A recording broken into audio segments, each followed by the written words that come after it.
Welcome, and welcome once again to Adventures in Theater History. With this episode, we attempt to wrap up the first season of our show, covering the overall narrative of Philadelphia theater history from its beginnings to the end of the 19th century. We will dive into the 20th century next season. It has been our position, ever since we began this podcast, that the 19th century is essential to understanding the story of Philadelphia, in whatever aspect you care to look at it. During the city's downturn, during the middle of the 20th century, of course, a great deal of effort was expended emphasizing and publicizing and marketing the stories from Philadelphia's 18th century. The Quakers, Benjamin Franklin, the Declaration of Independence, Betsy Ross, all that stuff. And during the 20th century, an appalling amount of Philadelphia's 19th century physical fabric was literally torn down and cleared away, in fact, so that the remaining 18th century buildings in the city could be better featured and preserved, and sometimes just so that replicas of 18th century buildings could be put back, as it were. And as we shall see, a heartbreaking number of Philadelphia's 19th century theaters in particular were torn down, only to be replaced by highways and parking lots so that 20th century Americans could drive their 20th century cars to see those 18th century historic sites with convenience. Now, obviously, I joke. Like many historians, I have my favorite periods to study from the past, and I've always been a 19th century man, frankly. I have absolutely nothing against the 18th century, mind you. Perfectly fine historical period, if you like that sort of thing. But a terrible century for theater around here, frankly, for reasons we discussed way back in episode number 2.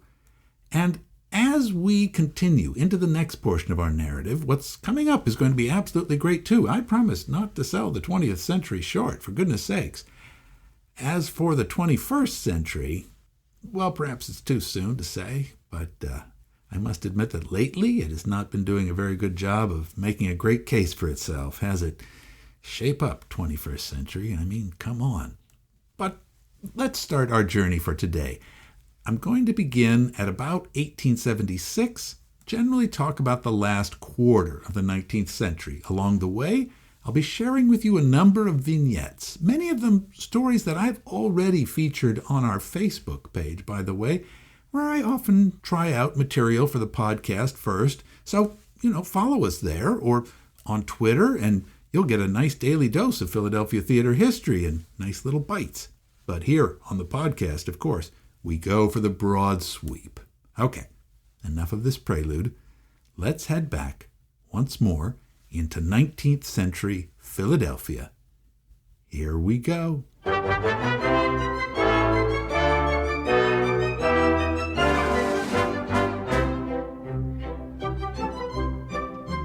What we need to do first is to acknowledge that, unlike the impression I've often left you with so far, there were other theaters in the city of Philadelphia besides the Walnut Street Theater, the Chestnut Street Theater, the Art Street Theater, and the Academy of Music. As the city of Philadelphia boomed during the century, the demand for entertainment kept pace, and the number of Philadelphia theaters continued to grow. Many of these theaters catered to specific populations of newly arrived immigrants. For example, the City Museum was converted from a former church at 415 Callowhill Street in what had formerly been the independent borough of Northern Liberties along the Old York Road, the major highway north of Philadelphia, leading to Trenton and New York City. In 1854, as the consolidation of every municipality in the entirety of Philadelphia County went on, the City Museum was located in a heavily German immigrant working-class neighborhood. The museum had a lecture room which exhibited Shakespeare plays, melodramas, and variety performances. So, a theater. By 1860, it was a beer garden called the Melodeon, and the stage inside it was used for musical acts. Renamed thereafter the Atlantic Garden Theater, it experienced a fire in 1868, then it was rebuilt. Now called the Concordia, it featured German-language drama and vaudeville. Now, as the neighborhood changed, it shifted to English language drama and became an English language theater, the American Theater in 1887 and the Thalia in 1889. That sort of thing went on all the time. You have to keep track of a lot of name changes as time goes along. In 1890, the theater was closed and the entire building was swallowed up by an industrial complex, becoming literally incorporated into the Betts Brewery. I mean, not torn down and replaced. The brewery just ate it. It became a little part of the huge manufacturing and commercial empire of John F. Betts, at that point one of the richest men in the city. On the stage of the Museum Atlantic Garden / American Theater / Thalia, where actors had once held forth, huge barrels of beer were now stored and measured and shipped. Not that John F. Betts was against the performing arts himself. No. In fact, he wanted to bring the benefits of German culture to Philadelphia. He just wanted to make money doing it like he did with everything else. Before the year that he swallowed up the Thalia, in fact, he had already financed and constructed its replacement. Built in 1888 at the southeast corner of Montgomery and Broad Street in North Philadelphia, the Grand Opera was the fourth largest theater building ever constructed in the city. Betts had big dreams for this place, which is why the first production staged there was Wagner's Tannhäuser, though in later years it tended to host lighter musicals and spectacles and eventually became a variety house. The Grand Opera took up almost an entire city block, and dozens of huge bay windows paraded down its length on all sides. The audience area had a capacity of over 3,000 people. The proscenium opening was 58 feet wide, and from the footlights to the back wall was 60 feet. In fact, a notice posted backstage warned actors and singers not to get lost in its depth since, quote, "the distance from the center of this stage to the wings is probably greater than that of any theater in which you have previously appeared." But the Grand Opera on Broad Street was not even the first opera house in the city to challenge the Academy of Music's primacy by using that title. In 1870, the architect Edwin Forrest Durang, grandson of our old friend the dancer John Durang and son of the theater historian Charles Durang, had received one of his first major architectural commissions, the Arch Street Opera House, and for it he designed a lovely high Victorian structure near 10th Street with 3 tall latticed windows on its facade and room inside for about 1,000 patrons in an auditorium with curving decorated tiers of balconies. But the Arch Street Opera House suffered a fire very soon in 1872, and Durang's original conception was rebuilt and remodeled somewhat several times.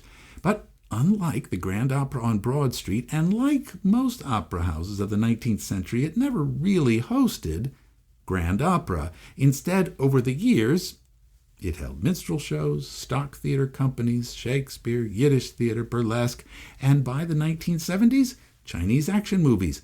It has gone over the years by dozens of names: Simon & Slocum's, Sweatman's, the Park Theater, the New Arch Street Opera House, the Continental Theater, the Gaiety Theater, the Casino Theater, and finally the Trocadero, or the Troc. For many years it was a notorious strip joint, and then in the very late 20th century it became a concert hall. In fact, unlike almost every theater I'm going to talk about for the rest of the episode today, as of this writing, though presently unoccupied, it's still there. Let's hope it will stand for many years to come.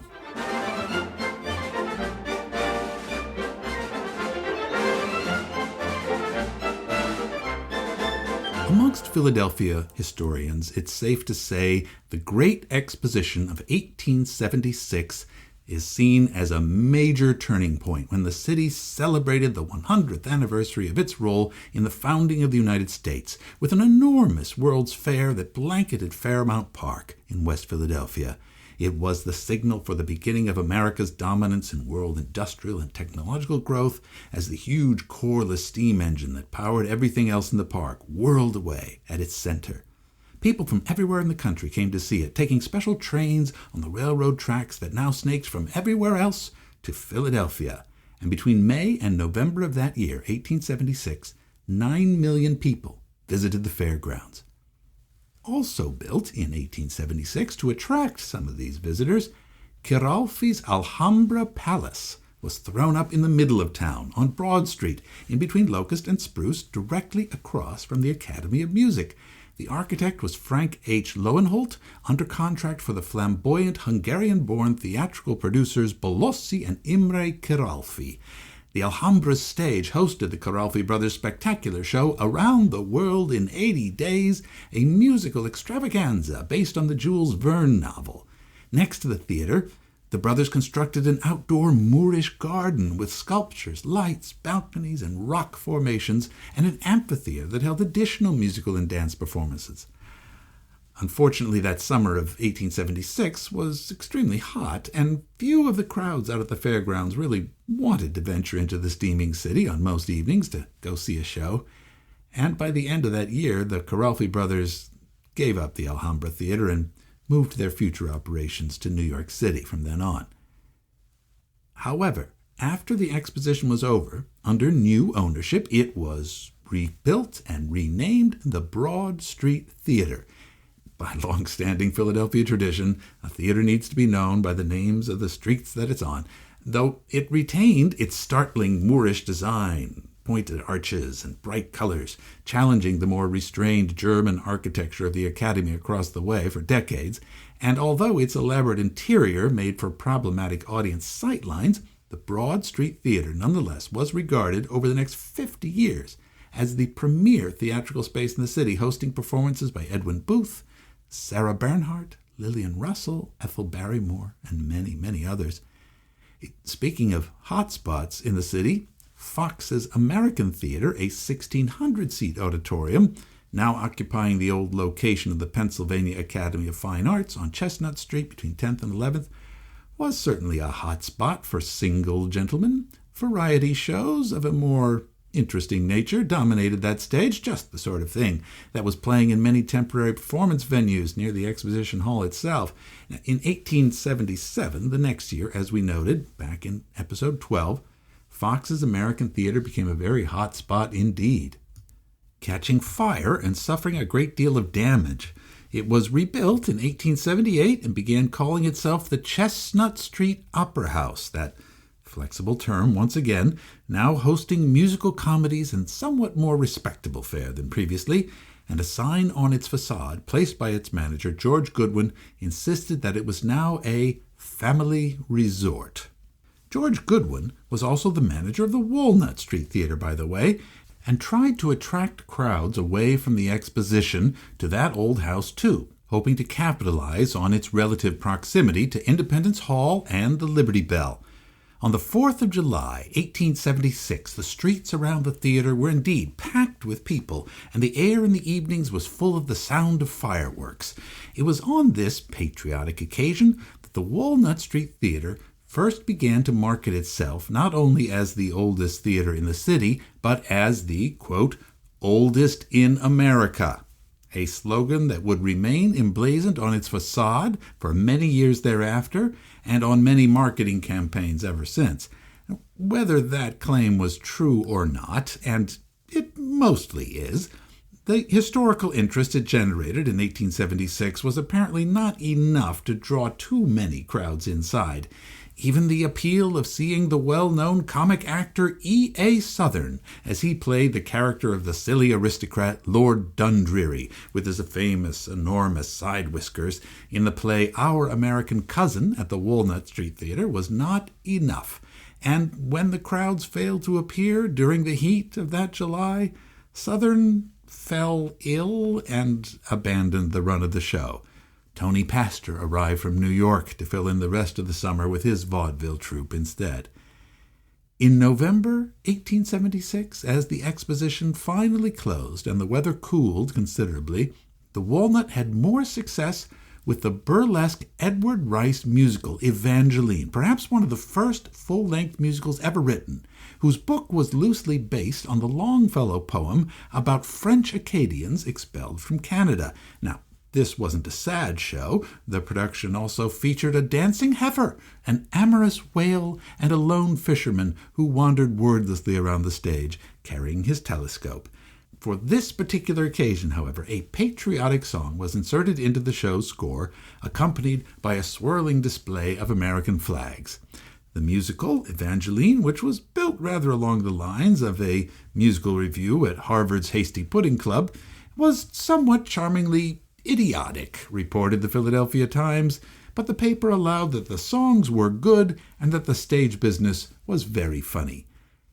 While researching this production, I was delighted to discover that just a few years ago, the orchestra of the Longfellow Chorus in Portland, Maine, had both performed and made a simply wonderfully staged and exquisitely performed recording of a recreated score of Evangeline. In fact, we have been using small snippets of that score as transition and background music already throughout this episode. And right now, I am thrilled to present to you the voices of the singers Cree Carrico and Caitlin Costello, along with the orchestra of the Longfellow Chorus under the conductor Charles Kaufmann, singing the centennial number from Evangeline, 100 Years Ago.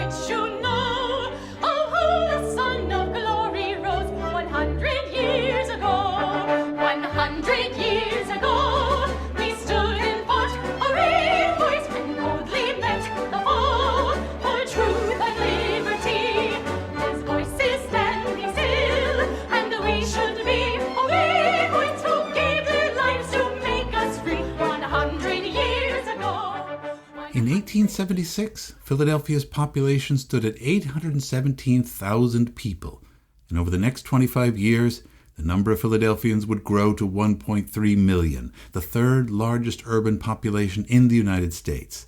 It was still the largest if you measure by its area, the amount of ground it took up.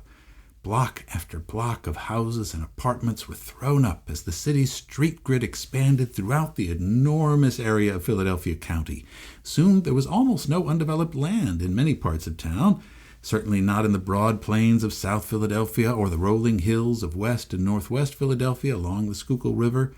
Though it's true that people tended to have large families back then, a great portion of this growth came from immigrants. Still mostly Irish and German, but soon there were more and more people coming as the century went along from Eastern Europe, from Southern Europe, from Italy, from Poland, and there was, of course, internal migration, mostly African Americans coming up from the South. After the buzz of the centennial was over, well, the hangover began. The 1877-78 season was the worst financially for Philadelphia's theaters since the end of the Civil War. Indeed, it was a bad time for American theater generally.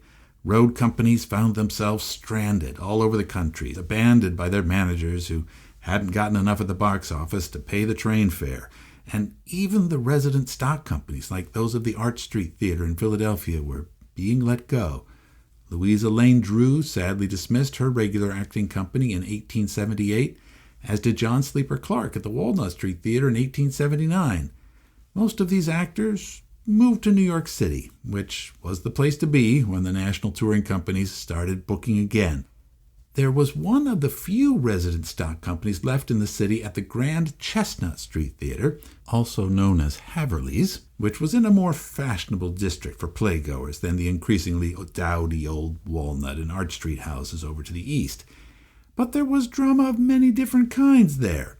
On January 19th, 1880, the author Sidney Rosenfeld's play, Dr. Clyde, was in its fourth and final week of performances, and its excitable author was reluctant to see it end. A light comedy that Rosenfeld had freely adapted from an older German text, it had already been performed in Chicago, San Francisco, and at New York's Fifth Avenue Theater the previous year. Sidney Rosenfeld, then 25 years old, was convinced that his moment of theatrical eminence had arrived. Throughout the Philadelphia run, the excitable playwright had attended every show, moving about the house during performances, sitting in the private boxes, talking to audience members, giving the actors of the company additional notes afterwards, and generally being a nuisance. When he felt that manager William Gemmel's ads in the Philadelphia newspapers were inadequate, he placed his own lengthy notices in the amusement sections of the paper right alongside. He had not only booked another theater in Philadelphia to hold a special performance of his show with a combination of the Philadelphia and the New York casts, but he had also insisted on hosting a gala dinner for his friends on the stage of the Chestnut Street Theater after an evening performance. Quite a presumption. Gemmel, deep in preparations for his long-awaited starring role as Hamlet the next week, refused permission for this dinner, though Rosenfeld pretended that he had and showed up with all his friends in a full prepared dinner anyway. Gemmel, exasperated, banned Rosenfeld from the theater completely. The author showed up anyway the next day, bought a ticket at the box office to gain admittance, and then ran right to the manager's office to berate him for the previous night's outrage. Gemmel called the police and had him arrested. Rosenfeld was seized and led by the officers out the front door, and as he went, he yelled, "Murder!" to all the astounded patrons in the lobby coming in to see the show. The police marched him out the front door, down Chestnut Street, and straight to a police court. But once he was hauled before the magistrate, Rosenfeld welcomed the opportunity to tell his story in court and to the gathered reporters at great length. He even brought charges of assault and battery against Gemmel. The magistrate waited patiently throughout the long-winded explanation from the playwright of how he had been wronged, and then dismissed all charges. But the proceedings were fully reported in the newspapers, quite gleefully, which was perhaps Rosenfeld's intention.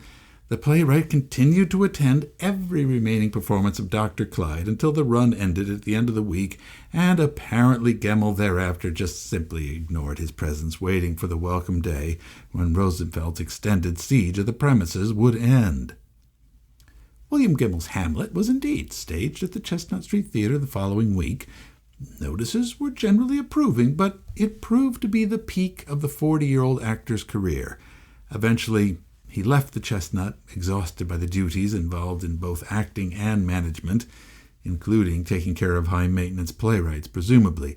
Oh, but you remember that special performance of Dr. Clyde that Rosenfeld had scheduled the following week nearby at Wood's Museum, north of Market Street.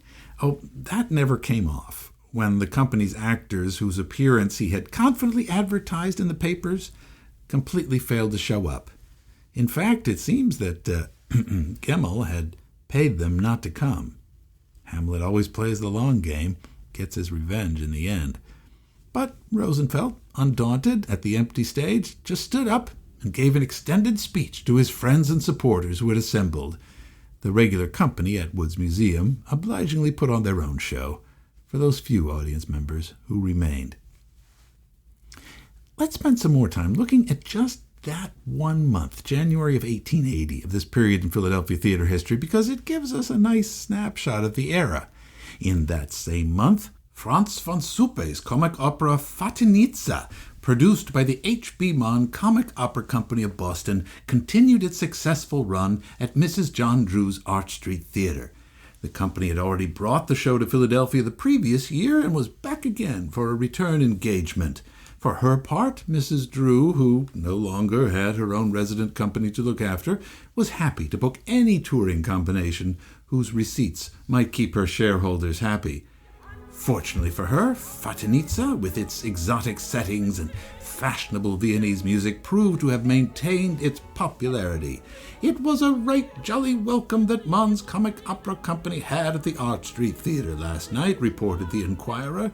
There was not a vacant seat and scarcely any standing room in the house, and when the curtain rose upon the Russian encampment on the Danube, the audience was quick to greet the appearance of all the members of the old Fatinitza cast with hearty applause. After the famous quartet in the first act, a mammoth basket of flowers was handed over the footlights and borne away by the dashing Vladimir. Fatinitza has not lost its popularity, and certainly the opera has never had a more thoroughly satisfactory performance in this city. In that same month, we've already been discussing so much, January 1880, Imre and Bolossi Carolfi came back. The perennial producers of new theatrical spectacle brought the show Enchantment to the Walnut Street Theater. As was usual with the Kiralfy Brothers shows, no expense was spared, either on stage or off. In The Land of the Ephemerals musical number, 50 beautiful women were suspended in the air like magical spirits skimming across the surface of a lushly verdant lagoon. An almost full-page ad for the show was taken out in the amusement's theatrical listing of the Philadelphia Times, with the eye-catching graphic effect of each huge letter of the title being spelled by smaller letters from the typesetter's stock. Other competing shows in the Philadelphia theater world that month, such as Dr. Clyde at the Chestnut and Carncross's Minstrels, were left to post their own competing ads with smaller typesetting tricks, but nothing could match the Kiralfys' extravagance. Perhaps as a result of the overwhelming advertising blitz, the show at the Walnut Street Theater was packed every night of its run, and the reviewers were enchanted too. Quote, "Enchantment is like all of the successful spectacular dramas that have preceded it," reported the Times. "Everything that the public like being lugged in somehow or other, but the old features generally wear a new aspect, and there are many things in it that are new. The scenic effects are very fine, the scenic artist's ingenuity having been taxed to the utmost to carry out the ideas of the Messrs. Kiralfy.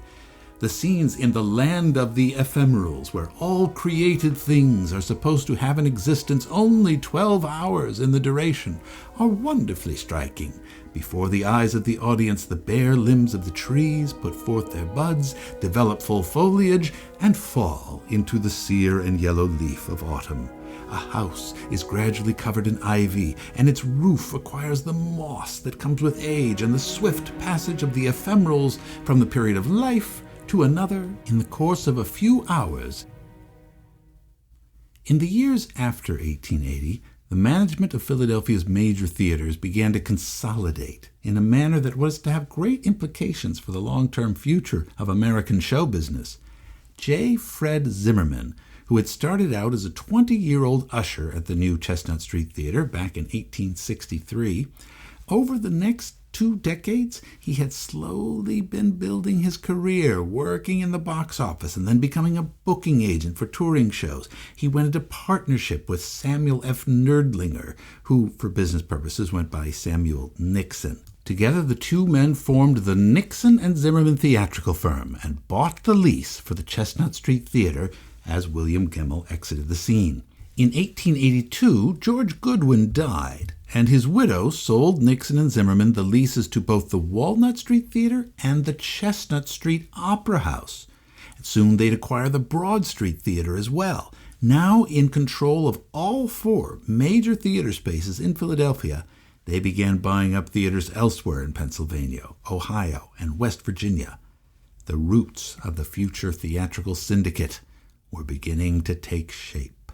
September 16th, 1884, Ada Rehan and John Drew Jr. appeared together at the Chestnut Street Opera House in Augustine Daly's new comedy, Dollars and Cents. Daly's famous troupe of New York actors had just returned from a successful run in London and had made Philadelphia their first stop after their return to America. It was also a return to Philadelphia for 2 members of the company, John Drew Jr., who had grown up in the city where his mother, Mrs. John Drew, ran the Art Street Theater for many years, but after getting his start at his mother's theater, he'd gone off to New York to become a leading actor in Daly's and was now an established star. But his fame was not as big as his co-star, Ada Rehan. Rehan had also gotten her start and her name at the Art Street Theater. Born Ada Crehan, with a C, in Ireland, she had immigrated to America as a girl and followed 2 of her sisters onto the stage. She joined Mrs. Drew's stock company, and on her first appearance, her name was mistakenly printed as Ada C. Rehan, and Mrs. Drew advised her, to keep it. She did, and after she, too, left for New York, Rehan went on to become one of the most well-known actresses of her age, performing with Daly's troupe in dozens of productions, as well as becoming his longtime mistress. Comedies like Dollars and Cents could always be counted on to attract a crowd of theater-goers looking for a night of fun in Philadelphia. Not that nobody was staging serious drama, of course. We've already detailed in previous episodes the efforts of actors who brought Shakespeare and serious tragedy to the city stages. But for most people today, if you stopped them in the street and shook them and asked them to name a serious late 19th century playwright, quick, well, they just might come up with the name of Henrik Ibsen. But the works of Ibsen were slow to appear on Philadelphia stages, and of course, this was true in much of America, too. The reputation of the Norwegian dramatist's works as being dangerous or even immoral lasted a long time.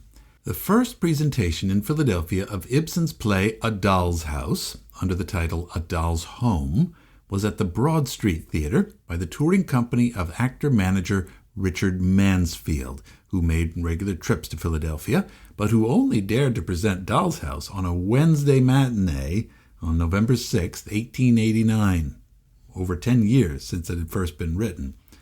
A Philadelphia newspaper reviewer clearly hated the play, saying it was written by a, quote, cynical genius who never condescends to the exhibition of worthy human feeling, except when he shows the love of a mother for her children, and then he satirizes that love by making her willing to desert them because of a quarrel with her husband in which she is wholly to blame.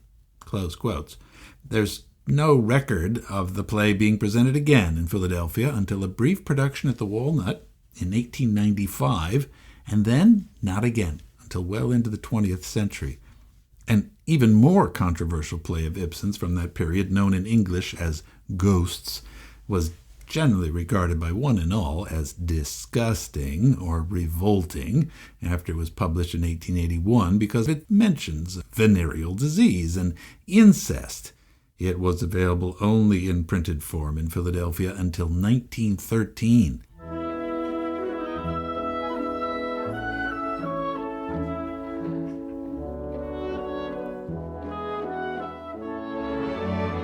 But let's wander away from such elevated theatrical fare, as indeed most Philadelphia audiences did back in January of 1884, because in that month, the national tour of Ida Siddon's Female Mastodons and Burlesque Company arrived in town and brought their show to the new Central Theater just up the block from the Walnut.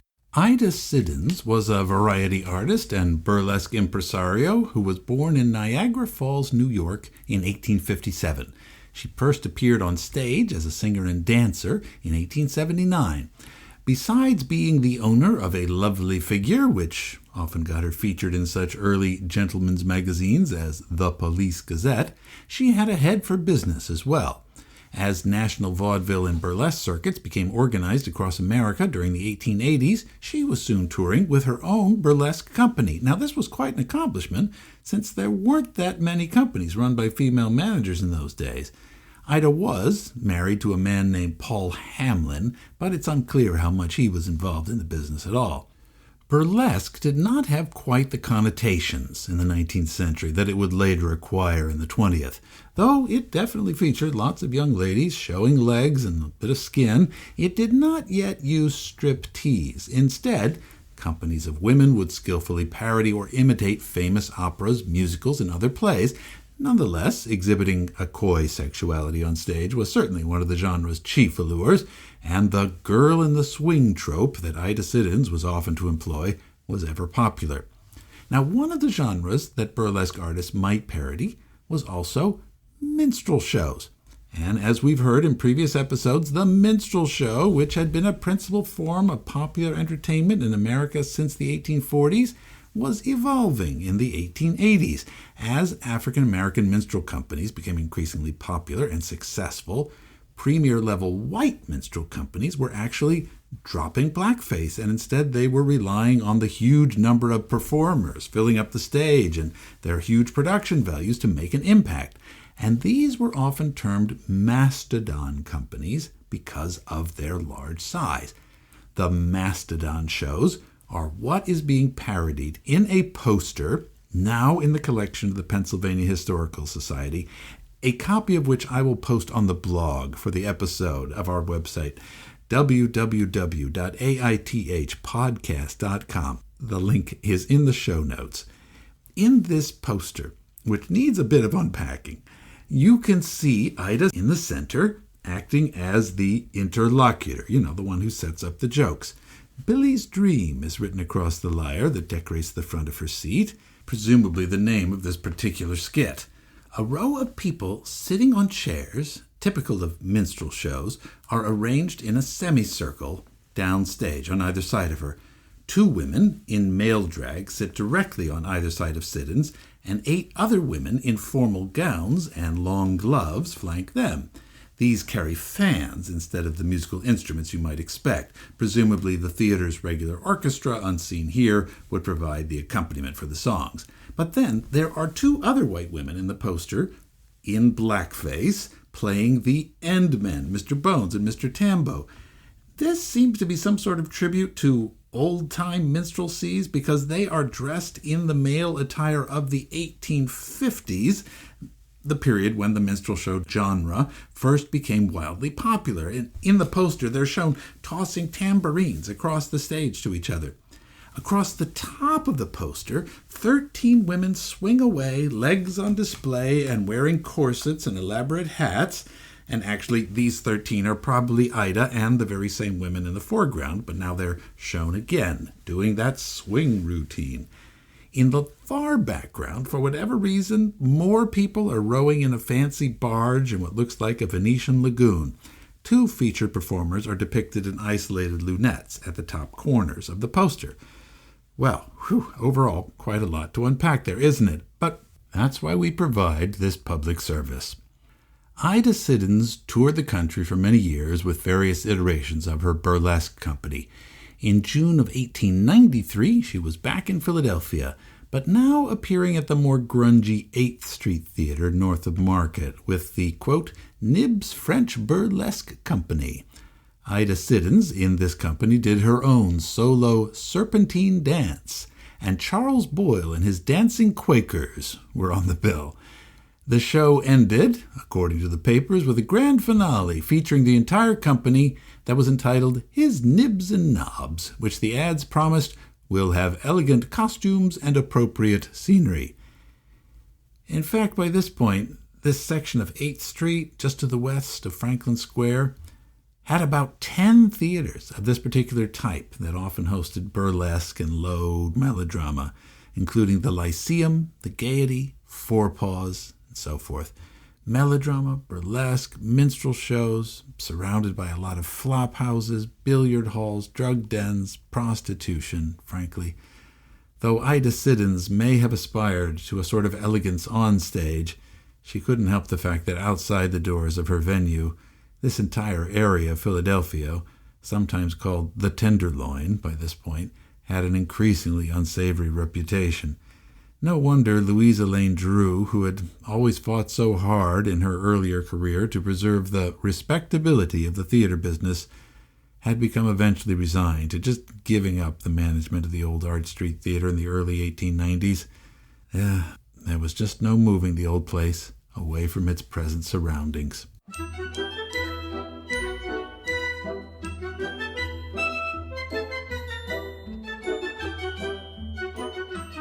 As you can see, the period of the late 19th century is in many ways one of the most fun eras to talk about in Philadelphia theater history, but it's also one of the most frustrating to explore because there was so much going on, and yet so little of it had any lasting value that we value today, anyway.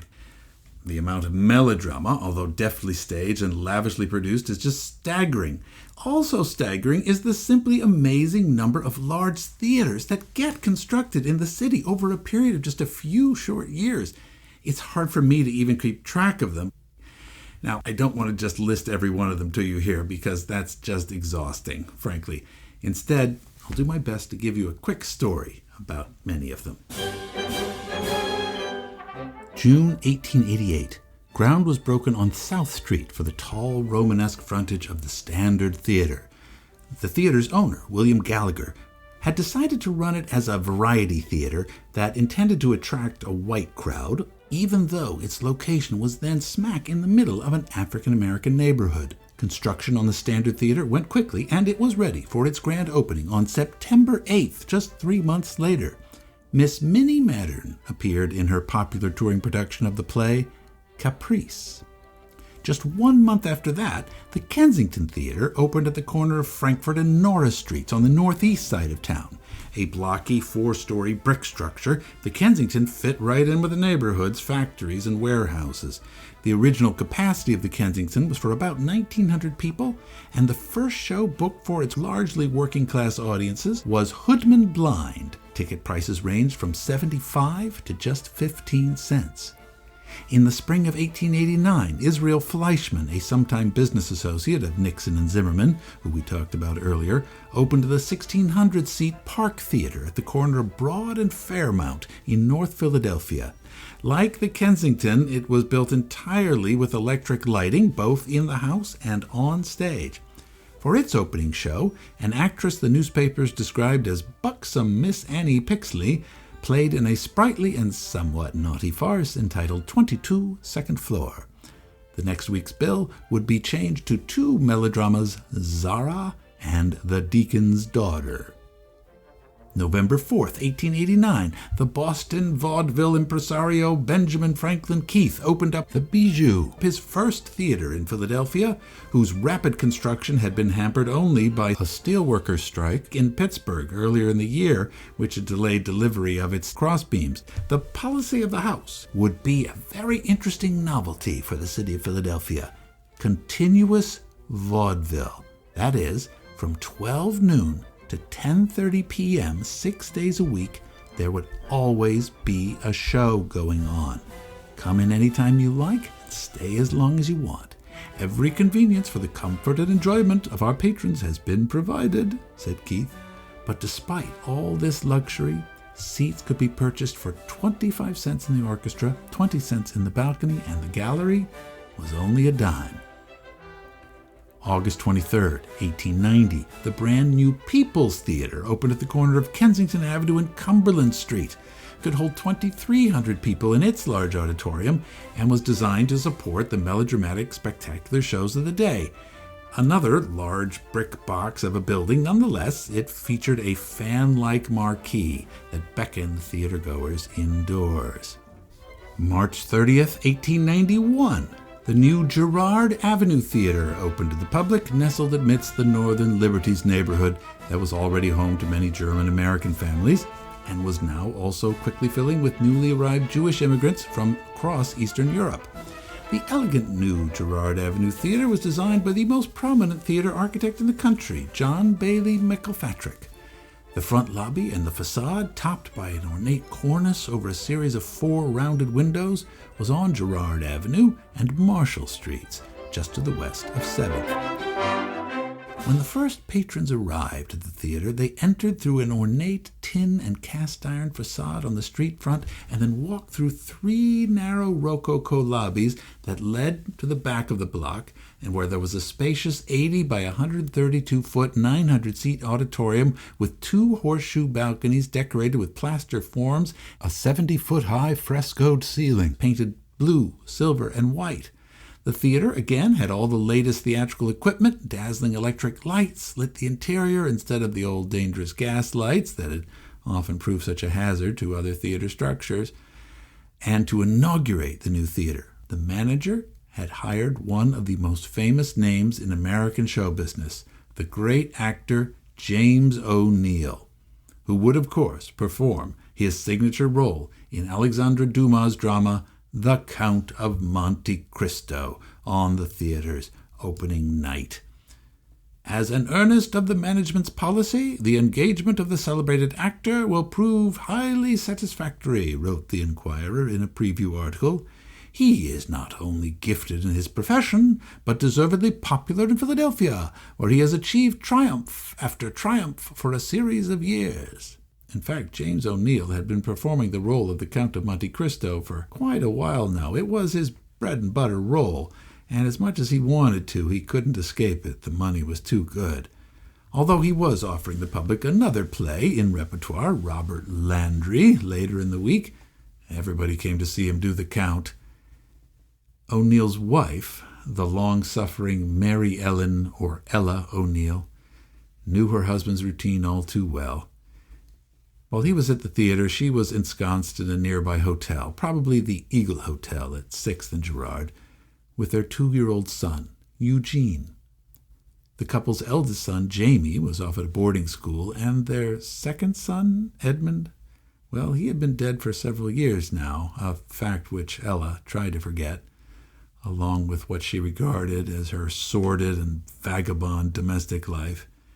And once her famous husband was off at the theater to do the Count of Monte Cristo one more time, and the future playwright was asleep in his little hotel trundlebed, Ella likely just injected herself with opium that she was addicted to, and she drifted away.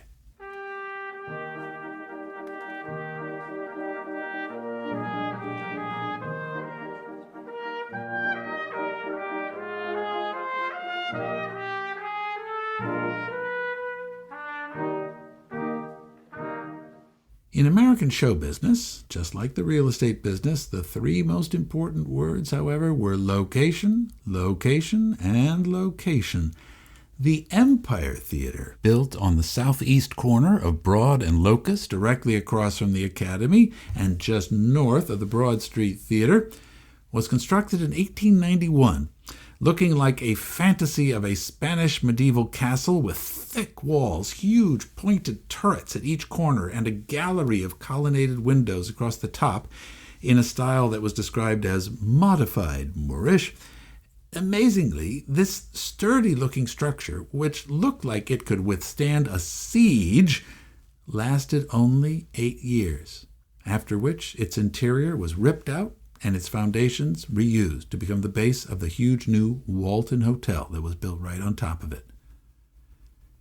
But in 1891, that hadn't happened yet. There was no time to look forward. So much was happening right now. In the newspaper, the Philadelphia Record, in January 1891, a story appeared entitled, "Over $2 million for Fun.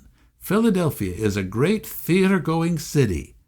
The Record's reporter wrote, quote, "Among actors, Philadelphia is spoken of as a theater city second to none in the country. It excels both in the number and excellence of its theater buildings and in the large patronage enjoyed by all of them. Nearly all of the old theaters have been remodeled within the last year and a half, and some magnificent new ones have been added." In fact, the article boasted later on, the number of theaters in Philadelphia at that point neared that of New York and far exceeded those of Boston, and the amount of theatrical activity inside them. Every single one of Philadelphia's 20 major commercial houses, if we include the Academy of Music, were booked solid that year. And all of the stages were packed with performers. Casts of 50 were common at the time. Even 100 people might pack the stage at the Academy, or even the smaller Walnut or Broad Street Theater.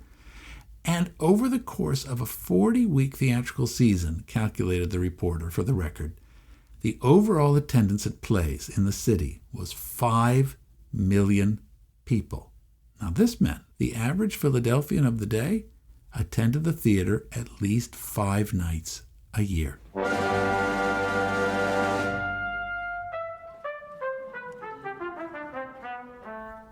December 2nd, 1894.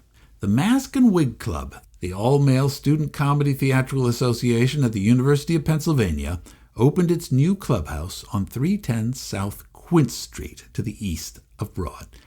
Originally built as an African-American Lutheran church in 1834, this building had served as a coach house and a stable for many years, and then later as a dissecting room for medical students. The club, founded 6 years before by a small group of undergraduates, had quickly boomed in popularity. The Mask and Wigs annual show at the Chestnut Street Opera House were heavily attended by Philadelphia society and much publicized in the Philadelphia newspapers. In just a few years, the Mask and Wigs were able to purchase this Center City property far from the university's main campus in West Philadelphia, which was perhaps the point. The eminent Philadelphia architect Wilson Eyre was hired to convert the small building into a meeting place, bar, and rehearsal space. The architect redid the exterior of the old church in his typical shingle style, very fashionable. And he also, speaking of fashionable, Eyre employed the young artist Maxfield Parrish to decorate the inside. His work can still be seen there. Especially famous is the mural of Old King Cole in the grill room, where the personal drinking mugs of the members hang on the wall surrounding it. The painting attracted the eye immediately of the editor of Harper's Magazine, who hired Parrish right away to start doing the magazine covers, for which he would become quite famous. By the spring of 1895, the Mask and Wigs members were ready to produce their annual spring show, and this year it would be Kenilworth, a spoof on the novels of Sir Walter Scott.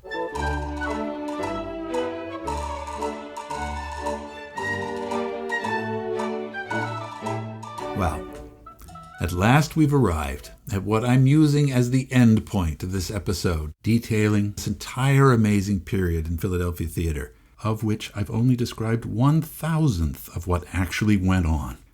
The date of convenience we'll use is March 21st, 1897. As the Easter season approached and spring began that year, the theaters of Philadelphia were literally bursting with activity. The Philadelphia Sunday newspapers listed the coming week's fare next to the name of every theater.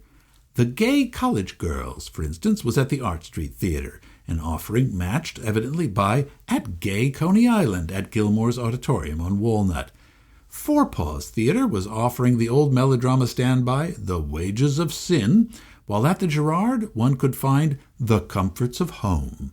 The People's Theater in Kensington was hosting Old Lavender by Edward Harrigan, while the Walnut Street Theater held A Bachelor's Romance, starring Saul Smith Russell, who was doing the best work of his career, said one reviewer. The burlesque theaters in the Tenderloin district, like the Trocadero and the Lyceum, were replete with buxom beauties, and the vaudeville houses, the Bijou on Arch, the Dime Museum, the Gaiety, they offered continuous performances of short acts of singers, acrobats, comedians, dancers, anything you might imagine. And at the 11th Street Opera House, as it had for the past several decades, Dumont's, now Philadelphia's remaining resident minstrel troupe, was offering its weekly fare of satirical and topical review of current events and fashions, served over a steaming bed of racial caricature. We might perhaps take special note of one small offering in the bill at Keith's Bijou in the Tenderloin that week, which included such stars as Bert Williams and George Walker performing The Real Cakewalk, Harry Atkinson, known as the Australian Orpheus, and Eugene and O'Rourke doing a comic After the Ball. There was an additional technological curiosity on the bill of the Bijou, thrown in between live acts. They called it the Biograph, or, as we might say now, the movies. The Bijou was one of the first theaters in America, even the world, to offer its audiences the new invention, Lumiere's moving pictures, starting on Christmas Day, 1895, possibly even a few days before they began being exhibited in Paris. Again, for the holidays in 1896, the Bijou started showing 10 minutes of short films called New Inauguration Views. And it was such a popular daily feature that they kept it going. By the Easter season of 1897, Forepaws Theater nearby was entering into a competition with it for the new technology. Between acts of the perennial popular melodrama The Wages of Sin, Forepaws advertised that it was showing French films of the original Lumiere's cinematographe. Still, on the whole, movies were just a sidelight at the time. In March of 1897, nothing in American show business was as popular or as well attended as the shows of the star Lillian Russell, who was appearing in all her curvy glory in An American Beauty at the Chestnut Street Opera House. Lillian Russell, fairer and more captivating than ever, was arrayed in many changes of marvelous costumes and literally ablaze with almost priceless jewels in her new opera. Gushed the Philadelphia Times.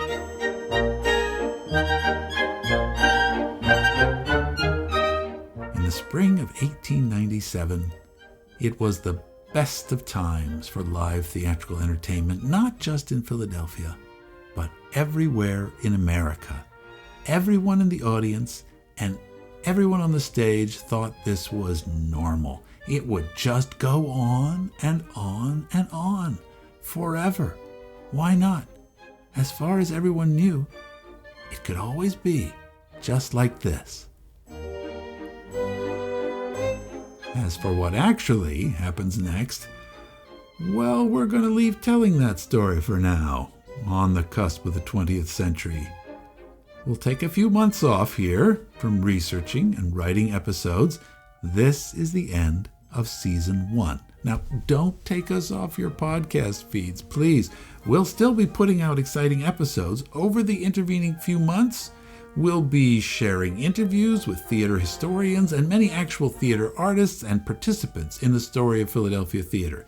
It's all part of our long-term project to document what's been going on here, to stress how much life and vibrancy theater and the performing arts have given to the city of Philadelphia, and how much of that story still needs to be told and appreciated by theater historians and by lovers of the performing arts around the world, so that we will be sure to treasure it, to support it, and to make sure it keeps happening into the future. Because, much has changed since 1897. Good Lord, much has changed since 1997, and before you know it, it will be 2097. Now, neither you or I are going to know what that's going to be like, but hopefully, in some theater somewhere in 2097, someone will be listening to some orchestra play and feel like that moment, right then, that is the best of times. I'm Peter Schmitz. The sound engineering for this show has been done by Christopher Mark Colucci. I want especially to thank Mr. Charles Kaufmann and the singers and the orchestra of the Longfellow Chorus of Portland, Maine, as well as the Charlotte Cushman Foundation of Philadelphia for their generous help, cooperation, and support. And thank you, all of you wonderful listeners, for coming along with us on this, the first season, but surely not the last, of Adventures in Theater History, Philadelphia.